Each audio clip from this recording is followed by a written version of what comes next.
बोलो वृंदावन बिहारी लाल की जय। गुरुदेव भगवान की जय। केनोपनिषद ईशादी उपनिषद सांकर भाष्यार्थ खंड 1 चल रहा है। प्रेरक विषयक प्रश्न। ओम केनेषितं पतति प्रेषितं मनः केन प्राणः प्रथमः प्रयतियुक्तः केनेषितां वाचमिमां वदन्ति चक्षुः श्रोत्रं क उ देवो युनक्ति। यह मन किसके द्वारा इच्छित और प्रेरित होकर अपने विषयों में गिरता है, किससे प्रयुक्त होकर प्रथम प्रधान प्राण चलता है, प्राणी किसके द्वारा इच्छा की हुई यह वाणी बोलते हैं, और कौन देव चक्षु तथा श्रोत्र को प्रेरित करता है। वाक्य भाष्य। मन आदि अचेतन पदार्थों की प्रवृत्ति रूप लिंग से उनकी प्रेरणा करने वाले किसी विशेष तत्व के विषय में प्रश्न करना ठीक ही है, क्योंकि रथ आदि अचेतन पदार्थों की प्रवृत्ति भी चेतन प्राणियों से अधिष्ठित होकर ही देखी है, उनसे अधिष्ठित हुए बिना नहीं देखी। मन आदि अचेतन पदार्थों की भी प्रवृत्ति देखी ही जाती है, यही उनके चेतन अधिष्ठाता के अस्तित्व का अनुमापक लिंग है। मन आदि इंद्रियां नियम से प्रवृत्त हो रही हैं, उनकी प्रवृत्ति बिना किसी चेतन अधिष्ठाता के बन ही नहीं सकती। इस प्रकार सामान्य चेतन का ज्ञान होने पर भी उसके विशेष रूप का ज्ञान न होने के कारण यह विशेष विषयक प्रश्न उचित ही है। केन इशितम, किससे इच्छा किया हुआ, अर्थात किसकी इच्छा मात्र से मन अपने विषयों की ओर गिरता है, अर्थात गिरता जाता है, यानी वह किसकी इच्छा से अपने विषय में नियमानुसार व्यापार करता है, जिससे मनन करते हैं, वह विज्ञान निमित्तक अंतःकरण मन है। यहाँ किसके द्वारा प्रेषित हुआ सा, ऐसा उपमा परक अर्थ लेना चाहिए। ईशित और प्रेषित शब्दों के मुख्य अर्थ यहाँ के लिए संभव नहीं है, क्योंकि आत्मा मन आदि को विषयों की ओर इस प्रकार नहीं भेजता जैसे गुरु शिष्यों को। वह तो सबसे विलक्षण और नित्य चित्त स्वरूप होने के कारण नित्य चिकित्सा के अधिष्ठाता का अर्थ है राजा लोग जब भोजन करते हैं तो उसमें विष मिला हुआ तो नहीं है, इसकी परीक्षा के लिए उसे चकोर के सामने रख देते हैं। विष मिश्रित अन्न को देखकर चकोर की आंखों का रंग बदल जाता है। इस प्रकार चकोर की केवल सन्निधि मात्र से ही राजा की भोजन में प्रवृत्ति हो जाती है, इसके लिए उसे और कुछ नहीं करना पड़ता। तो नित्य चित स्वरूप होने के कारण नित्य चिकित्सा के अधिष्ठाता चकोर पक्षी के समान उनकी प्रवृत्ति में केवल निमित्त मात्र है। यहाँ प्रकरणवश प्राण शब्द से नासिका में रहने वाला वायु समझना चाहिए। चलन क्रिया प्राण निमित्तक होने से प्राण को प्रधान माना गया है। इंद्रियों की स्वतः प्रवृत्ति तो केवल विषयों का प्रकाशन मात्र ही है। मन आदि में चलन क्रिया तो प्राण ही की है, इसलिए प्राण की प्रधानता है। वह प्राण किससे युक्त अर्थात किससे प्रेरित होकर गमन करता है, यानी चलता है। वाणी का भाषण भी किस निमित्त से होता है। प्राणियों के नेत्र और श्रोत्रों को प्रेरित करने वाला कौन देव है, अर्थात जो चेतन तत्व इंद्रियों का अधिष्ठाता है, वह किन विशेषणों से युक्त है। पदभाष्य। केन इशितम, किस कर्ता के द्वारा इच्छित अर्थात अभिप्रेत हुआ मन अपने विषय की ओर जाता है। यहाँ पतति क्रिया के साथ स्वविषयम प्रति का संबंध अन्वय है। यहाँ आभीक्षण्य और गत्यर्थक का अर्थ है। इस धातु के अर्थ आभीक्षण्य अर्थात बारंबार होना, गति और इच्छा है। तो इस धातु संभव न होने के कारण यह इच्छार्थक इस धातु का ही इशितम रूप है, ऐसा जाना जाता है। इष्टम के स्थान में इशितम, यह इट प्रयोग छांदस वैदिक है। अर्थात व्याकरण का यह सिद्धांत है कि छंदसी दृष्टानुविधि ही वेद में जो प्रयोग जैसे देखे गए हैं वहाँ के लिए उनका वैसा ही विधान माना गया है। तो उस प्रपूर्वक इस धातु का ही प्रेरणा अर्थ में प्रेषितम रूप हुआ है। यदि यहाँ केवल प्रेषितम इतना ही कहा होता तो प्रेषण करने वाले और उसके प्रेषण प्रकार के संबंध में ऐसी शंका हो सकती थी कि किस प्रेषक विशेष के द्वारा और किस प्रकार प्रेषण किया हुआ। अतः यहाँ इशितम इस विशेषण के रहने से ये दोनों शंकाएं निवृत्त हो जाती हैं, क्योंकि इससे किसी की इच्छा मात्र से प्रेरित हुआ यह विशेष अर्थ हो जाता है। शंका, यदि यही अर्थ अभिमत था तो केनेशितम इतने से ही सिद्ध हो सकने के कारण प्रेषितम ऐसा और नहीं कहना चाहिए था।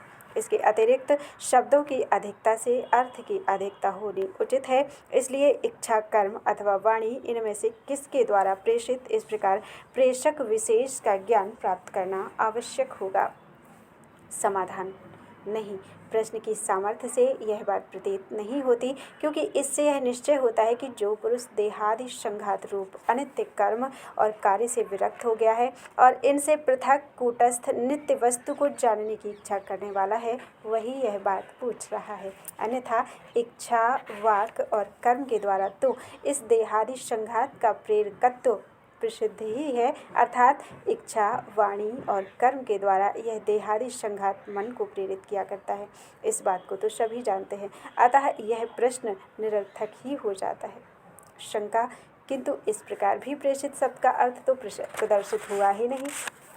समाधान, नहीं, यह प्रश्न किसी संशयालु का है। इसी से प्रेषित शब्द का अर्थ विशेष उत्पन्न हो सकता है, अर्थात जिसे ऐसा संदेह है कि यह प्रेरक भाव सर्व प्रसिद्ध भूत और इंद्रियों के संघात रूप देह में है, अथवा उस संघात से भिन्न किसी स्वतंत्र वस्तु में ही केवल इच्छा मात्र से मन आदि की प्रेरकता है। इस प्रकार इस अभिप्राय को प्रदर्शित करने के लिए ही किसके द्वारा इच्छित और प्रेषित किया हुआ मन अपने विषय की ओर जाता है, ऐसे दो विशेषण ठीक हो सकते हैं। यदि कहो कि यह बात तो प्रसिद्ध ही है कि मन स्वतंत्र है और वह स्वयं ही अपने विषयों की ओर जाता है, फिर उसके विषय में यह प्रश्न कैसे हो सकता है? तो इसके उत्तर में हमारा कहना है कि यदि मन प्रवृत्ति निवृत्ति में स्वतंत्र होता तो सभी को अनिष्ट चिंतन होना ही नहीं चाहिए था, किंतु मन जानबूझकर भी अनर्थ चिंतन करता है और रोके जाने पर भी अत्यंत दुखमय कार्य में भी प्रवृत्त हो ही जाता है। अतः केनेशितम इत्यादि प्रश्न उचित ही है। किसके द्वारा नियुक्त यानी प्रेरित हुआ प्राण अपने व्यापार में प्रवृत्त होता है। प्रथम, यह प्राण का विशेषण हो सकता है, क्योंकि समस्त इंद्रियों की प्रवृत्तियां प्राण पूर्वक ही होती हैं। पदभाष्य, लौकिक पुरुष किसके द्वारा इच्छित यह शब्द रूपा वाणी बोलते हैं तथा कौन देव द्योतनवान अर्थात प्रकाशमान व्यक्ति चक्षु एवं श्रोत्रेंद्रिय को अपने अपने व्यापार में नियुक्त अर्थात प्रेरित करता है। इस प्रकार पूछने वाले योग्य शिष्य से गुरु ने कहा, तू जो पूछता है कि मन आदि इंद्रिय समूह को अपने विषयों की ओर प्रेरित करने वाला कौन देव है और वह उन्हें किस प्रकार प्रेरित करता है, तो सुन। आत्मा का सर्वनियंत्रत्व। श्रोत्रस्य श्रोत्रम मनसो मनो यद वाचो हवाचं सा उ प्राणस्य प्राणश्चक्षुरतिम् उच्य धीराः प्रेत्यास्माल्लोकादमृता भवन्ति। जो श्रोत्र का श्रोत्र, मन का मन और वाणी का भी वाणी है, वही प्राण का प्राण और चक्षु का चक्षु है। ऐसा जानकर धीर पुरुष संसार से मुक्त होकर इस लोक से जाकर अमर हो जाते हैं। पदभाष्य, श्रोत्रस्य श्रोत्रम, जिससे श्रवण करते हैं वह श्रोत्र है, अर्थात शब्द के श्रवण में साधन यानी शब्द का अभिव्यंजक श्रोत्रेंद्रिय है। उसका भी श्रोत्र वह है जिसके विषय में तूने पूछा है कि चक्षु और श्रोत्र को कौन देव नियुक्त करता है। शंका। प्रश्न के उत्तर में तो यह बतलाना चाहिए था कि इस प्रकार के गुणों वाला व्यक्ति श्रोत्र आदि को प्रेरित करता है, उसमें यह कहना कि वह श्रोत्र का श्रोत्र है ठीक उत्तर नहीं है। समाधान। यह कोई दोष नहीं है, क्योंकि उस प्रेरक का और किसी प्रकार कोई विशेष रूप नहीं जाना जा सकता। यदि दरांती आदि का प्रयोग करने वाले के समान श्रोत्रादि व्यापार से अतिरिक्त किसी अपने व्यापार से विशिष्ट कोई श्रोत्रादि का नियोक्ता ज्ञात होता तो यह उत्तर अनुचित होता, किंतु यहाँ खेत काटने वाले के समान कोई श्रोत्रादि का स्वव्यापार विशिष्ट प्रयोक्ता ज्ञात नहीं है। अवयव संयोग से उत्पन्न हुए श्रोत्रादि का जो चिदाभास की फल व्याप्ति का लिंग रूप आलोचना संकल्प एवं निश्चय आदि रूप व्यापार है, उसी से यह जाना जाता है कि ग्रह आदि के समान जिसके प्रयोजन से श्रोत्रादि कारण कलाप प्रवृत्त हो रहा है, वह श्रोत्रादि से असंगत अर्थात पृथक कोई तत्व अवश्य है। संगत परार्थ दूसरे के साधन रूप हुआ करते हैं, इसी से कोई श्रोत्रादि का प्रयोक्ता अवश्य है, यह जाना जाता है। अतः यह श्रोत्रस्य श्रोत्रम इत्यादि उत्तर ठीक ही है। शंका। किंतु इस श्रोत्रस्य श्रोत्रम इत्यादि पद का यहाँ क्या अर्थ अभिप्रेत है, क्योंकि जिस तरह एक प्रकाश को दूसरे प्रकाश का प्रयोजन नहीं होता, उसी तरह एक श्रोत्र को दूसरे श्रोत्र से तो कोई प्रयोजन है ही नहीं। समाधान। यह भी कोई दोष नहीं है। यहाँ इस पद का अर्थ इस प्रकार है, श्रोत्र अपने विषय को अभिव्यक्त करने में समर्थ है, यह देखा ही जाता है, किंतु श्रोत्र का वह अपने विषय को अभिव्यक्त करने का सामर्थ्य नित्य असंहत सर्वांतर चेतन आत्मज्योति के रहने पर ही रह सकता है, न रहने पर नहीं रह सकता। अतः उसे श्रोत्रस्य श्रोत्रम इत्यादि कहना उचित ही है। यह अपने ही प्रकाश से प्रकाशित है, उसके प्रकाश से ही यह सब प्रकाशित होता है। जिस तेज से प्रदीप्त हुआ सूर्य तपता है इत्यादि श्रुतियाँ भी इसी अर्थ को द्योतक हैं। तथा गीता में भी कहा गया है, जो तेज सूर्य में स्थित होकर संपूर्ण जगत को प्रकाशित करता है, हे भारत, इसी प्रकार संपूर्ण क्षेत्र को क्षेत्रीय प्रकाशित करता है। कठोपनिषद में भी कहा है, वह नित्यों का नित्य और चेतनों का चेतन है इत्यादि। श्रोत्रादि इंद्रिय वर्ग ही सबका आत्मभूत चेतन है, यह बात लोक में प्रसिद्ध है। उस भ्रांति का इस पद से निराकरण किया जाता है। अतः श्रोत्रादि का भी श्रोत्रादि अर्थात उनकी सामर्थ्य का निमित्त भूत ऐसा कोई पदार्थ है जो आत्मवेत्ताओं की बुद्धि का विषय सबसे अंतरतम कूटस्थ अजन्मा अजर अमर और अभय रूप है। इस प्रकार यह उत्तर और शब्दार्थ ठीक ही है। इसी प्रकार वह मन का अंतःकरण का मन है, क्योंकि चिज्योति के प्रकाश के बिना अंतःकरण अपने विषय संकल्प और अध्यवसाय अर्थात निश्चय आदि में समर्थ नहीं हो सकता। अतः वह मन का भी मन है। यहाँ बुद्धि और मन को एक मानकर मन का निर्देश किया गया है। यद्वाचो वाचम, इस वाक्य के यत शब्द का यस्मात् अर्थ हित्वर्थ में, क्योंकि वह श्रोत्र का श्रोत्र है, क्योंकि वह मन का मन है। इस प्रकार श्रोत्रादि सभी पदों से संबंध है।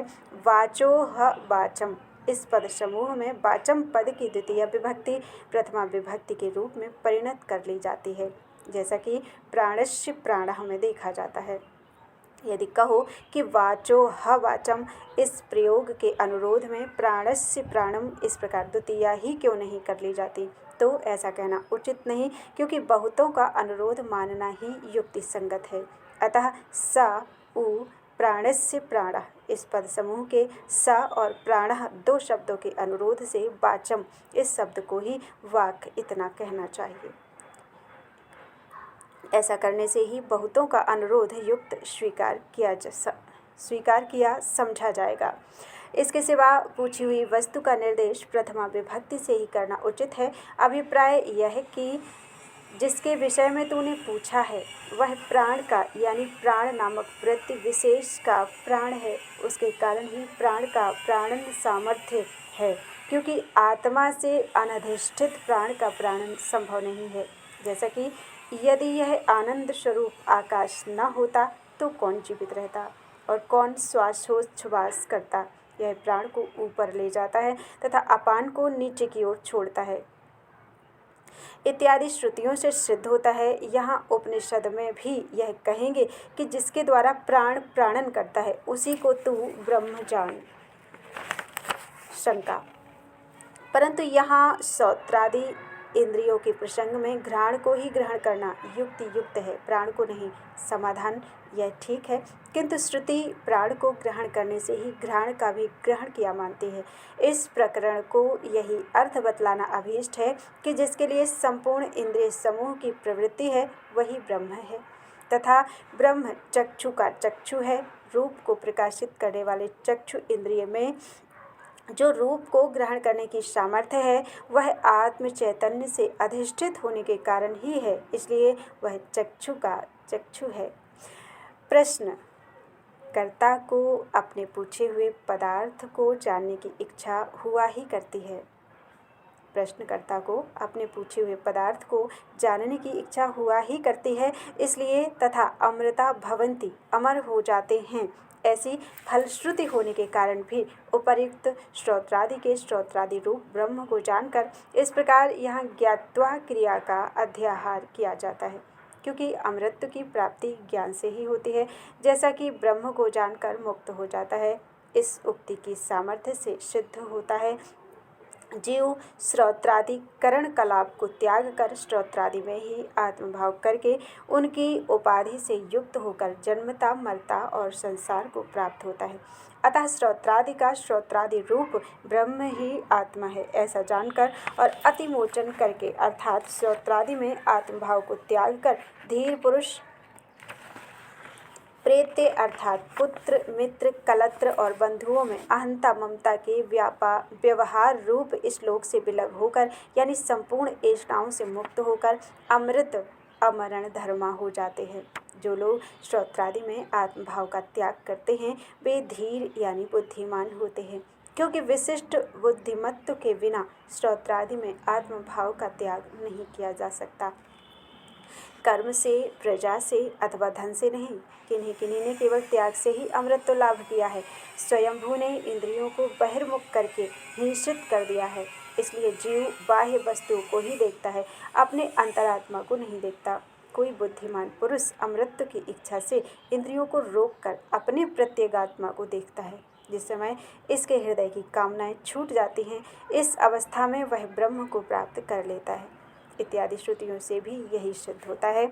अथवा ऐष्णा त्याग तो अतिमुच्य इस पद से ही सिद्ध हो जाता है।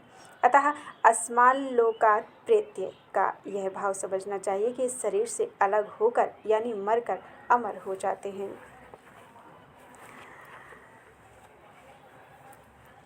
वाक्य भाष्य। श्रोत्रस्य श्रोतम इत्यादि उत्तर देना निर्विशेष आत्मा का निमित्त तत्व बतलाने के लिए है। इस श्रोत्रस्य श्रोत्रम इत्यादि रूप से उत्तर देने का यही तात्पर्य है कि विक्रिया आदि समस्त विशेषों से रहित आत्मा का मन आदि की प्रवृत्ति में कारणत्व यही इससे जाना जाता है। कारणत्व का मतलब अर्थात वह सर्वथा निर्विकार और निर्विशेष होने पर भी मन आदि को प्रेरित करने वाला है, यही इससे जाना जाता है, क्योंकि इस श्रुति के अक्षर भी इसी अर्थ में अनुगत हैं। कैसे? सो इस प्रकार कि जिससे प्राणी सुनते हैं उसे श्रोत्र कहते हैं, उसका जो शब्द को प्रकाशित करना है वह श्रोत्रत्व है। श्रोत्र का जो शब्द के उपलब्धा रूप से प्रकाशकत्व है वह स्वतः नहीं है, क्योंकि वह अचेतन है और आत्मा चेतन रूप है। श्रोत्र का जो उपलब्धा रूप से अवभाषकत्व है वह आत्मनिमित्तक होने से आत्मा को श्रोत्र का श्रोत्र ऐसा कहा जाता है। जैसे क्षत्रिय जाति का नियामक कर्म छत्र कहलाता है, अथवा जैसे उष्ण जल की उष्णता अग्नि के कारण होती है, इसलिए उस जलाने वाले जल का भी जलाने वाला अग्नि कहा जाता है और अग्नि के संयोग से जल भी अग्नि कहा जाता है। उसी प्रकार प्रमाता आत्मा में जिनके संयोग से अनित्य उपलब्धत्व है वे श्रोत्रादि करण कहलाते हैं। जल के दाहकत्व के समान आत्मा में उपलब्धत्व अनित्य ही है। जैसे अग्नि में नित्य उष्णता रहने के कारण वह दग्धा कहलाता है, उसी प्रकार जिसमें नित्य उपलब्धत्व रहता है वह नित्य उपलब्धि स्वरूप होने के कारण उपलब्धा कहा जाता है। श्रोत्रादि निमित्तों के होने पर जो आत्मा में श्रोत्रत्वादि की उपलब्धि होती है वह अनित्य है और केवल आत्मा में वह नित्य है। अतः श्रोत्रस्य श्रोत्रम इत्यादि अक्षरों के अर्थ के अनुगम से नित्योपलब्धि स्वरूप निर्विशेष आत्मा का मन आदि की प्रवृत्ति में कारण होना ठीक ही है।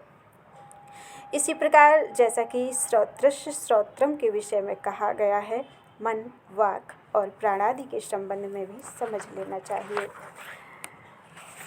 यहाँ वाचोह वाचम तथा प्राणस्य प्राणः, इस प्रकार पिछले पद में सर्वत्र ही प्रथमा और द्वितीया दो विभक्ति समझनी चाहिए। क्यों? क्योंकि आत्मा विषयक प्रश्न होने के कारण उसके स्वरूप का निर्देश किया गया है और निर्देश प्रथमा विभक्ति से ही किया जाता है तथा आत्मा ही ज्ञेय है। इसलिए उसमें कर्मत्व रहने के कारण द्वितीया भी ठीक है। अतः वाचोह वाचम तथा प्राणस्य प्राणः, इस कथन के अनुसार सभी जगह दो विभक्ति समझनी चाहिए, अर्थात सभी पदों में ये दोनों विभक्तियाँ रह सकती हैं। संसार से छूटकर नहीं, यह जो श्रोत्रादि की उपलब्धि का निमित्त भूत तथा श्रोत्र का श्रोत्र इत्यादि लक्षणों वाला नित्योपलब्धि स्वरूप निर्विशेष आत्मतत्व है, उसे जानकर अज्ञान के कारण आरोपित बुद्धि आदि लक्षण वाले संसार से छूटकर उससे मुक्त होकर धीर बुद्धिमान लोग इस लोक से जाकर अर्थात इस शरीर से पृथक होकर दूसरे शरीर का अनुसंधान न करने के कारण अन्य कोई प्रयोजन न रहने से अमृत हो जाते हैं। अज्ञान के रहने तक ही कर्म दूसरे शरीर की खोज किया करते हैं। आत्मज्ञान हो जाने पर तो संपूर्ण कर्मों के आरंभक अज्ञान से विपरीत ज्ञान रूप अग्नि द्वारा कर्मों के दग्ध हो जाने पर फिर प्रारब्ध निःशेष हो जाने के कारण वे अमृत ही हो जाते हैं। अनादि संसार परंपरा से मैं शरीर हूँ ऐसे अभ्यास के कारण पुनः पुनः शरीर प्राप्ति रूप परंपरा का विच्छेद न हो ऐसा अनुसंधान करते रहने के कारण अपने ऊपर आरोपित